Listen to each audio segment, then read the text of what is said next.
Welcome to Sacrilegious Discourse. I'm husband. And I'm wife. Together, we're reading the Bible for the very first time. We grew up without religion and wanted to know what all the fuss was about. Well, what have we learned so far? That God is a dick, and apparently some people believe in talking donkeys? We're not trying to pass ourselves off as experts. Nope, we're just reading the Bible for the first time and giving our first take reaction. If you'd like to join us in this venture, you might consider starting at episode 1. Otherwise, jump in wherever you like. All right, let's go read the Bible. Yeah, let's get to it. Husband! Wife!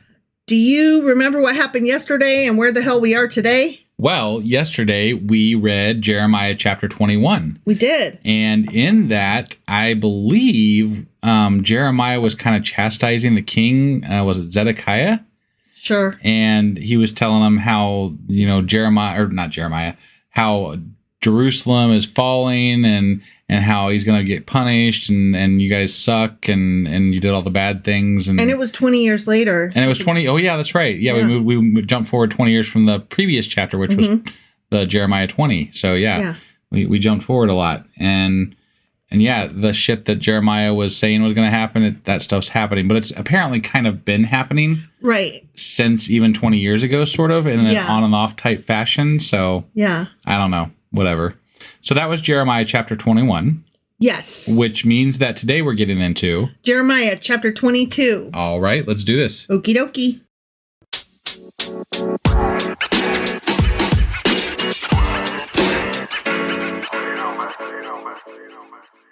All right, we are hopping into Jeremiah chapter 22. Okay. Thus says the Lord. Thus. Go down to the house of the king of Judah, and there speak this word, and say, Hear the word of the Lord, O king of Judah, you who sit on the throne of David, you and your servants and your people who enter these gates. Okay. Thus says the Lord. He said it. No, he's about to say some more stuff. I figured because he didn't really say much there. Right. He's just saying, hey, you guys. That was just like an introduction, a really long-winded one. Right. But... And now he's going to say some stuff. Okay. Ready? All right, I'm ready. Execute judgment and righteousness and deliver the plundered out of the hand of the oppressor. Do no wrong and do no violence to the stranger, the fatherless, or the widow, nor shed innocent blood in this place. Oh, I think that ship has sailed, bro. I thought we were just doing those things that you just said not to do in the last chapter, weren't we? We were. So what the fuck's going on here? He's saying, stop it. In fact, I thought he was going to specifically the king of Judah, he was going to not be treating well. And now he's like, hey, king of Judah, treat these people well. And I'm like, but you're already conquering them and exiling them. So what is this? I don't know. It's like he's repeating don't forget to be nice. Or did we jump backward in time again? Or did we what's going on here? I don't know. Okay. For you need to do this thing. Then shall enter the gates of this house, riding on horses and on chariots, accompanied by servants and people, kings who sit on the throne of David. But if you will not hear these words, I swear by myself, says the Lord. He swears, a capital M, myself. He swears by himself. That's when he says, damn it. Me fucking me. Okay. I swear by myself that this house shall become a desolation. Okay. For thus says the Lord to the house of the king of Judah, you are Gilead to me, the head of Lebanon, yet I surely will make you a wilderness, cities which are not inhabited. I will prepare destroyers against you, everyone with his weapons. They shall cut down your choice cedars and cast them into the fire. You just said, again, this is like a repeat of things that he was already doing in the last chapter. Wait, the Bible's doing a repeat? Well, and also this sounds like it's just kind of cut into this book. Yeah. Like it doesn't really feel like a Jeremiah chapter. Right. This feels like some sort of thing that they inserted into Jeremiah because hey, this stuff is similar. Let's put it here. So have you ever heard of a happy planner? Yes, I have, because you love them. Yes, it's a disc-bound planner, which means that you can move the pages around. Yeah. And that is what the Bible is. Yes, it is. Pre-discs. They were just like, let's put this scroll here. No, put it there. But they didn't have any tabs and dividers. But I am curious, like if we get to the Q&A this week, I am kind of curious if this is actually considered normal Jeremiah canon or if this is something that was inserted from elsewhere. Okay, well, I've already done a lot of the notes for this chapter, and I will say that there's nothing indicating that this is out of place. Okay. But there is a lot that happens in this chapter. Got it. That I have a lot of notes for. Like there's a lot of people, a lot of names and events. Okay. So sure. I have notes about that, but like I said, nothing that indicates that this is like weirdly placed or anything. But I agree with you. It is weird. Right. Just the wording and the placement of this just seems weird. So, But anyway, I apologize. I will prepare destroyers against you, husband. Just kidding. Against you, everyone with his weapons. They shall cut down your choice cedars and cast them into the fire. And many nations will pass by this city, and everyone will say to his neighbor, why has the Lord done so to this great city? She's a petty asshole. Then they will answer, because they have forsaken the covenant of the Lord their God and worshipped other gods and served them. Says the people passing by who worship other gods. Yeah. No. You know, those guys. That's not how that works. No, I know. Like, they should have kept worshiping their God. Like, what? No, I don't think that anybody said that. They don't give a fuck about their God. Yeah. They're going to be like, no, if anything, what they'll be like is, they should have worshipped our God, right? That's what they would say. Yeah. Yeah. Okay, but weep not for the dead, nor bemoan him. Weep bitterly for him who goes away, for he shall return no more, nor see his native country. Those are the people that he said, go ahead and go into exile. Yeah. Yeah. Right. Okay. Go into exile and you can mourn for them. You can live and eventually I'll bring your ancestors back. Right. Or something. Right. So that's who you should spend your emotions on. Right. Don't worry about the dead people. They're dead. Yeah. Or whatever. Right. For thus says the Lord concerning Shalom, the son of Josiah, king of Judah, who reigned instead of Josiah his father, who went from this place. Now, hold on. I got a note about that guy. Because Shalom, who the fuck? Right, yeah. You're like, wait, Shalom, who the fuck is that? Okay, I got to scroll back up to the top of my notes. All right. Okay, all right. Shalom is the son of Josiah. He was the fourth son of Josiah, as stated in First Chronicles, when he was anointed as king by the people of Judah to succeed Josiah. Okay. Okay. Yep. And that was in 609 BCE. Okay. And he was dethroned after 3 months by Pharaoh Necho. That's why we don't remember him. He was one of those didn't last long at all. Yeah. After 3 months, dethroned after 3 months by Pharaoh Necho, imprisoned, taken captive to Egypt, and died without returning from there. Got it. Okay.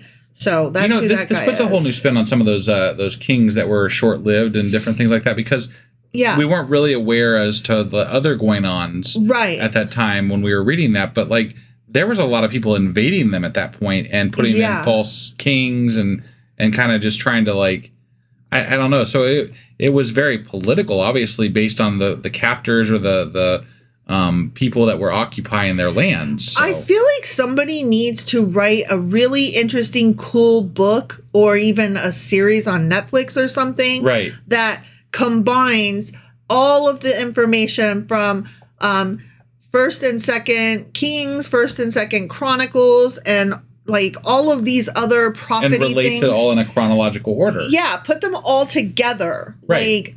Because reading about them 5 separate times, I'm not getting the full It impact just serves to be aggravating. It's confusing. Yeah. For somebody like me, I need chronological order. I need bullet points. I need things to make sense. Right. And we might, that might be something that would be worth doing a project on later on after we finish doing all the other shit that we've got to do. I'm sure somebody has done something, but it is nothing that has risen to the top that would have been something that we noticed as a normal lay person. Right. And that's what I'm looking for. Well, and it does interest me in the sense that I would like to understand the historicity of the whole, sure, the way the Bible lays out a little bit more. Yeah. And that would be interesting. I think we just kind of, and we're talking about going back into this, but we kind of touched on some of that when we were doing the Asimov Bible study. Yes. So, because he did lay out a lot of that stuff in his book. So. Yeah, which we had talked about going back to that. And right. I'm kind of excited about that. Yeah, because it's a great resource. Yeah. I mean, all things being said with regard to Asimov and how he treated women and stuff like that, but the book itself is actually excellent material. Yeah. So. All right. Continuing on. For thus says the Lord concerning Shalom, the son of Josiah, king of Judah, who reigned instead of Josiah his father, who went from this place, he shall not return here any more, but he shall die in the place where they have led him captive, and shall see this land no mo. Okay. So, and that happened to him. Sure. Because the captors killed him. Okay. And also because this was probably written after that happened. Obviously. Not before. Yeah. Because I don't believe in prophecy. Right. Yeah. And to even say that would have been a prophecy is bullshit. Because look, we moved 20 years ahead. Yeah. Like you're kind of nixing the whole prophecy thing by jumping around like you are, because you're already showing us that, we're writing this after the fact. Yeah. This is sometime later. Yeah. Okay. Yeah. ... Meanwhile, back at the ranch. Right. Woe to him who builds his house by unrighteousness and his chambers by injustice, who uses his neighbor's services without wages, and who gives doesn't him put battlement on top of their him roof. too. Yeah. And who gives him nothing for his work, who says, I'll build myself a wide house with spacious chambers and cut out windows for it, paneling it with cedar and painting it with vermilion. Yeah, okay. Fuck those people. Sounds nice to me. I hate when people build a fucking house and cut out windows. Those bastards. Shall you reign because you enclose yourself in cedar? I see what he's saying. Okay. He's like, you think you fancy now. Okay. You nothing, though. Right. Did not your father eat and drink and do justice and righteousness? Then it was well with him. He judged the cause of the poor and needy. Then it was well.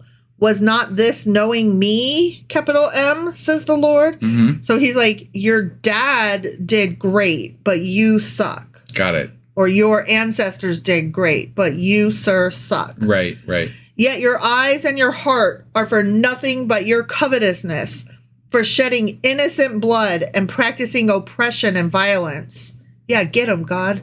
Well, and again, I hate that shit. When you go back and look at these things and a king doesn't last more than 3 months, you got to say, obviously, they were against God, right? Like that, they had to have been doing something wrong to justify that type of a response. Exactly. So, therefore, thus says the Lord concerning Joachim, the son of Josiah, king of Judah, they shall not lament for him, saying, alas, my brother, or alas, my sister. They shall not lament for him, saying, alas, master, or alas, his glory. He shall be buried with the burial of a donkey, dragged and cast out beyond the gates of Jerusalem. Alas, that sucks. Alas, it don't. Go up to Lebanon and cry out and lift up your voice in Bashan. Cry from Abiram, for all your lovers are destroyed. Those are all various cities, and that's what he means by your lovers, your cities that you were looking to for help. Yeah. They're already gone. I think it's funny that there's a city named Bashan because it was named after Og, which is almost like a deity, sort of. Yeah. That was apparently a real person, maybe, that fought against them, but still he was seen as like a living demigod or something like that, I think. Og of Bashan. So of course, there was a city named Bashan. Oh, yeah.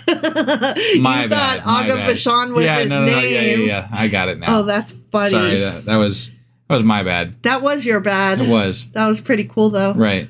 Okay. But it did remind me of Og. It did. And I thought the same thing. I can't think of Bashan without thinking of Og. I can't either, yeah.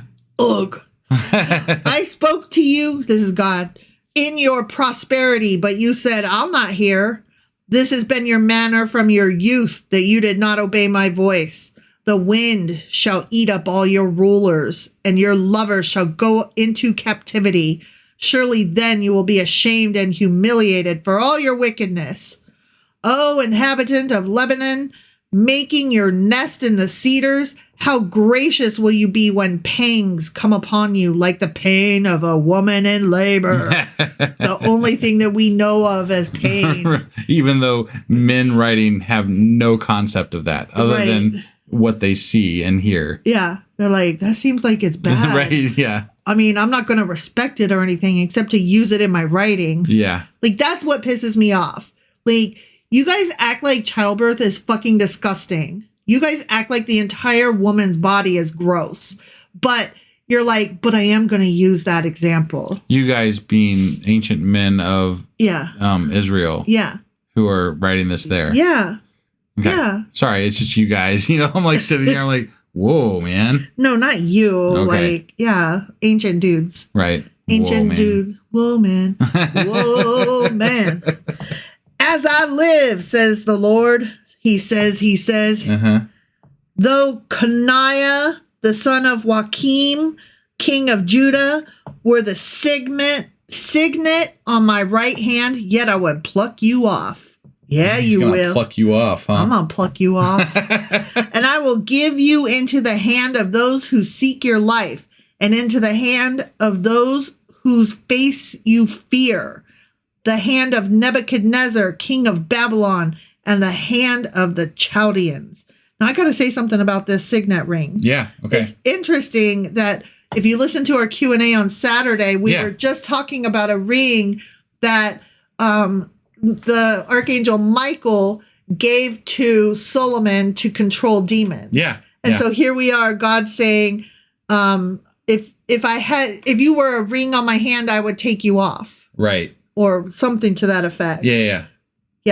And I don't know. That seems to happen to us a lot, that we talk about something and then some similar thing comes up. Well, I was actually thinking you said something about the wind would eat them up or something like that. And I was like, oh, I wonder if that's the demon that we were talking about. Right? Interesting. So, yeah. Interesting timing. But again, that's on our Patreon. If you want to listen to it, though. No, that was the Q&A on Saturday, not the Patreon. No, that was our Patreon. No, you're right. I'm so sorry. Yeah. Oopsie. Yeah, that was our Patreon. So if you want to listen to it, though, you can always sign up for a trial membership. Yeah. And that will allow you to listen for at least a week for free. Yep. And that was our most recent Patreon. So yes, you're patreon.com/sacrilegious discourse. A little accidental plug. Yeah, there. accidental plug because you brought it up. So. Sure.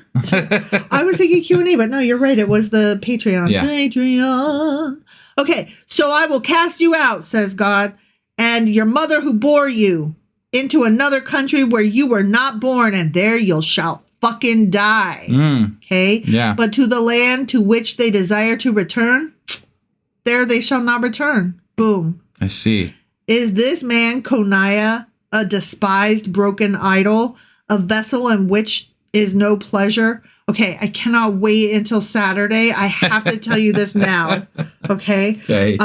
Like as I was taking this note, I was like, "Oh, this is so great. This is going to be part of our Q&A." Sure. I can't wait. I can't wait. All right. A vessel in which is no pleasure, a broken idol. That refers. Let me just scroll all the way back down here so I can just read it because it's like chef's kiss. You know. Right. Okay. Okay. Yeah, I know. You'll have to like... Wife's scrolling, so bear with us here a second. Scrolling, la la la la la. Yeah. Where is it? I don't know where it is. We? That's okay. We are at 28. I know you'll have to fucking... We'll get through this. We'll get through this. 28. Okay. Is this man Coniah a despised broken idol, a vessel in which is no pleasure? The technical term for a pot, a description of a vessel of inferior grade, this being an indirect and sarcastic reference to a piss pot, aka a toilet. Okay.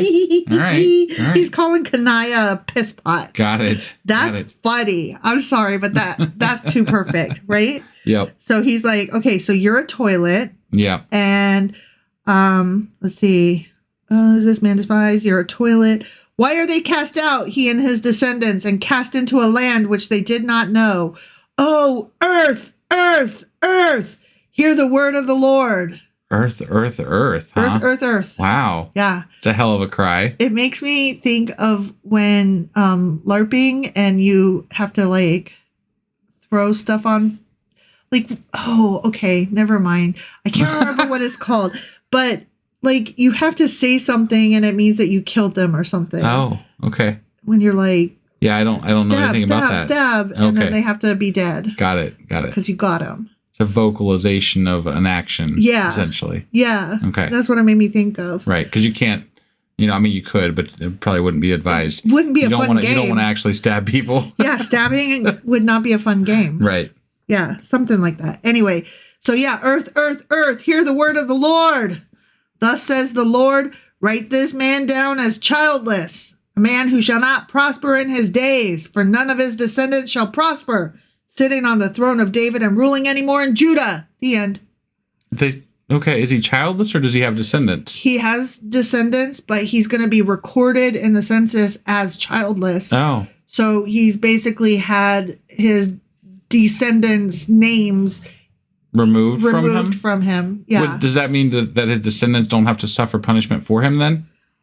Probably it doesn't work that great. I'm sure that they have all the bad and none of the good. Right. That's probably the way it would go. I will save this more for later in our Q&A on Saturday, but there is wait a minute, hold on. Isn't there supposed to be some Messiah who's a descendant of these people that comes back? The David line? Yeah. Right, the line of David. Did it just end here? What's going on? I don't understand. That's a good point. It's a good point. So you'll have to tune in on Saturday for more about that. Okay. Okay? Yeah. And I'll give you a spoiler. I won't have a full answer. I mean, do we ever? No, but it's an interesting conversation. And I will be looking for the answer as we finish the Old Testament and go into the New Testament to be like, who are you again now, sir? Right. Is that all you got for today? That was it for Jeremiah chapter 22. Okay, before we sign off here, I do want to mention real quick, I did just recently change our podcast logo.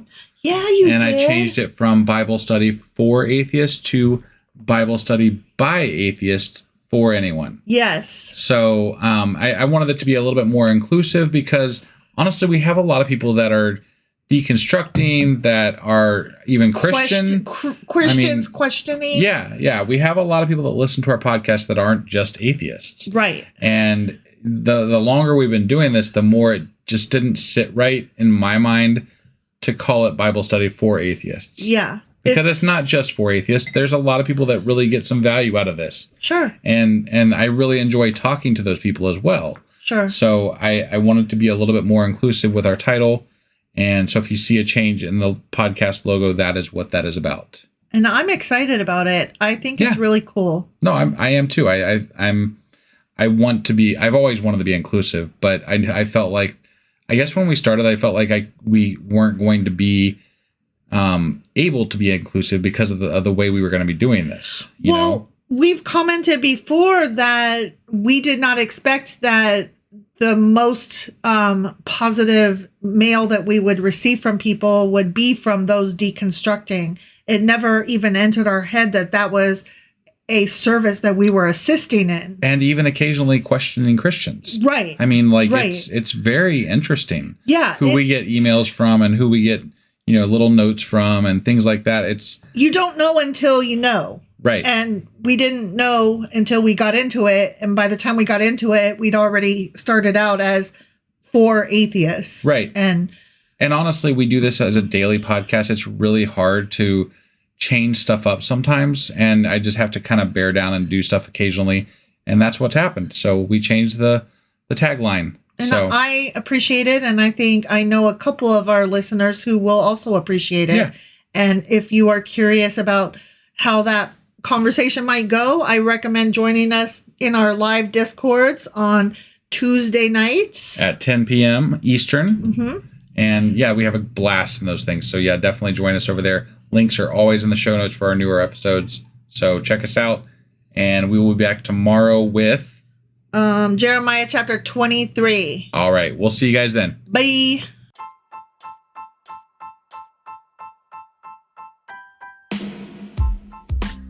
Hey, wife, I guess that's the end? But husband, that's just sad. It doesn't have to be. We are on lots of social media platforms like Twitter. Our handle there is sacrilegious_D. For D's nuts. Oh my God. Stop doing that. Anyway, we're also on Facebook, Instagram, and Pinterest. There's a link to all of our social media sites at our website. Ooh, we have a website? Yeah, it's sacrilegiousdiscourse.com, where you can also find a link to our merch shop. We have a merch shop? Yep, we have podcast-themed clothing, mugs, notebooks, and more, as well as an atheist and science-themed products. Wow, our fans should really go check that out right now. Definitely. They can get in touch with us by sending an email to sacrilegiousdiscourse@gmail.com. But before they do that, we could really use some help. Oh yeah? With what? Well, it's not free running the podcast, and we need some financial support in order to get better equipment, which will free up time so we can concentrate on our podcast and our fans. Okay, so what should they do? Head over to patreon.com/sacrilegiousdiscourse and sign up as a contributor on our podcast. Supporters there receive additional bi-weekly episodes that we record just for our Patreon members for as little as $2 a month.